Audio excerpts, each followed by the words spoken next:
All right, so Cool. we're here to talk about 127 hours, which, my God, as I just said to your team, our crew came out and we're like, after that 94 minutes, it's like, have we just had sex for 10 hours or been in a boxing match? What has just happened to us? Everyone was like, ah. That's good. It's like, wow, what was that? It's like, climb a mountain. I mean, it's insanely invigorating. And for so you... you're saying it was just like having sex for 10 hours. I don't know that. Don't quote me on that. I don't know what that's like.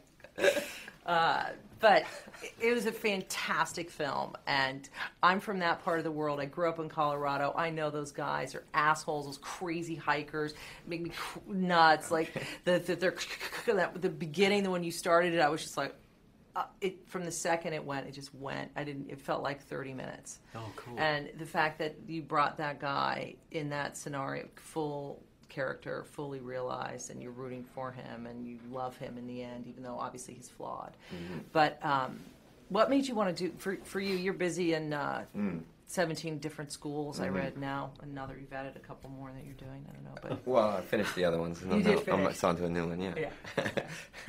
So what made you want to do this, and in the middle of all of that, kind of take on it's just you alone? Well, I love new acting experiences, and so in addition to a film being directed by Danny Boyle, where I'd probably do anything that he directed, just because he is always trying to do new things. He presented me with this script that had all these, very unusual requirements, for the performance. Mainly, being isolated in one place, but not just that the story would be told. I'm just talking about just challenges as an actor. I mean, it's an incredible story, but just the actual process of making it required making drama out of, physical actions, just survival, just with minimal dialogue, and then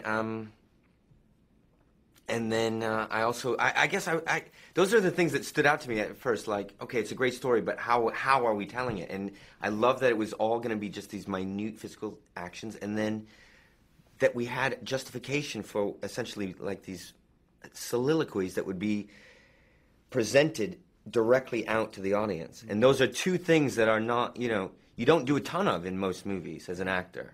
Usually, you're going from scene to scene and you have dialogue scenes with other actors. Those two things are very, very unusual. Mm-hmm. You might have one speech in a movie, right, and you might have one scene that has minimal dialogue, but for the whole thing to be that way. Right. And so I really was interested in that challenge. And then when Danny was interested in I think that challenge too, presenting that, but because Danny makes movies a particular way, exactly like you're talking about, that have this intense energy, the challenge then was to take that scenario and turn it into a very exciting movie, a movie where a guy doesn't move, but make it feel like there's tons of movement. Tons of action. Mm-hmm. And I have to say that the energy and the flow between incredible intensity and then humor, like all that stuff when you're, like you say, breaking that fourth wall with the talk show and the laugh track. I mean, that was pure genius. I'm sorry. It's like that. Oh my God! Like it's actually in his head, and he's hallucinating, and you're in the moment. It's just all that forward momentum, but creating that level of tension. That's why I think people just love it and get standing ovations, and people are they're thrilled by the experience of that movie. For you, what was it? What's your process in picking your movie a little bit? Like obviously, Simon was saying you kind of came to him with this 40-page document. You were really kind of determined to make this film, and then basically picking your actor to do it because it's just the two of you, right? Yeah. Intensive. I'd always been. There's a famous story, but this guy Brian Keenan, an Irish journalist who was kidnapped in Beirut in the '85, and he was held for 5 years chained to a radiator, and for 3 of those 5 years, another guy was chained to the radiator with him. This British journalist called John McCarthy. They were both eventually released unharmed. And I always wanted to make a film about that. And there's something about, and he's basically chained to the end of a corridor, a cul-de-sac. And I always thought it was amazing that film, which is so much about momentum, action, movement, change, that suddenly you inject this ingredient, central ingredient into it that can't. And I think it puts a focus on different things then. Like, how does he change? Because he begins the film as a perfect specimen, full of confidence, right. chats the girls up, takes them to a dangerous place, gets away with it. And they are like, oh, I can't believe I just did that. Yeah. It's kind of fantastic. He's the perfect specimen. But he's clearly not, by the end of the film, a perfect man. Right. And he realises he's taken people for granted, you know, and that he hasn't, that he's been quite cruel to that girl. Beautiful. You know, Yeah. not cruel, but heartless, careless, really. And he begins to value different things. And I thought that's a wonderful trajectory to kind of try and illustrate through this central image of a man and a rock, really chained to a rock. So I'd always wanted to do it, and I first approached him in 2006 about it, but he was much more about it being drama documentary. That's than Aaron, not me. Aaron, yeah. Yeah. No. I never got anywhere near casting it in 2006, and Yeah.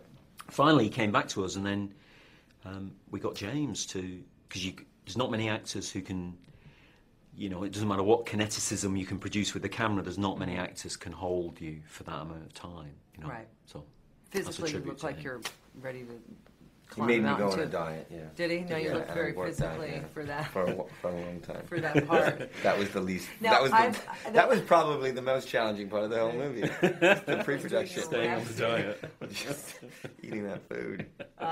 The music is such a huge part in all your films, and to me it's another character always in your movies. In this film particularly, I felt the music was just dominant emotional force in the film. Did you listen to this sound? What were you listening? Was music at all part of your motivation? It was, but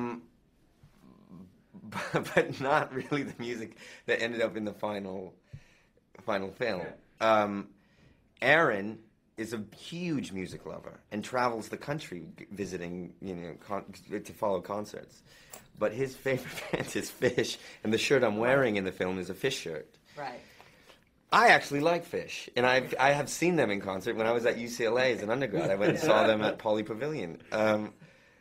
Danny does not like Fish at all. Yeah. It's a lover. But to his credit, he tried to work it in. But I think what happened is, and it's still in there a bit. You know, when the character lands in the water, he comes up singing a Fish song, and the girls leave him a message and say, you know, you got to stop listening to Fish, and that's really, I think, Danny. I may have written that line. Yeah. But I think what happened is Danny has always, I think you said this to Aaron as well, but he always approached this story as like a borrowing of the story, that he would take many things from Aaron's life, very specific things, and they're in the movie. But he also wanted the space to find his own way, or to just have his own, you know, that we would have our own experience going through these situations, and not feel locked in to the exact way of telling it. And because I think you wanted the energy of the real, you know, short of cutting the arm off, the kind of physicalness of that performance or that kind of filmmaking. And if you're thinking about, oh, this is exactly the movement he made there, it's going to feel a little constricted. Anyway, Danny's his aesthetic worked its way in. And so suddenly, when he put it together, I imagine it was just feeling like a different thing. It's not Aaron's book, Between a Rock and a Hard Place. Right, you're not. It's a new thing. And so Fish doesn't really fit with the new.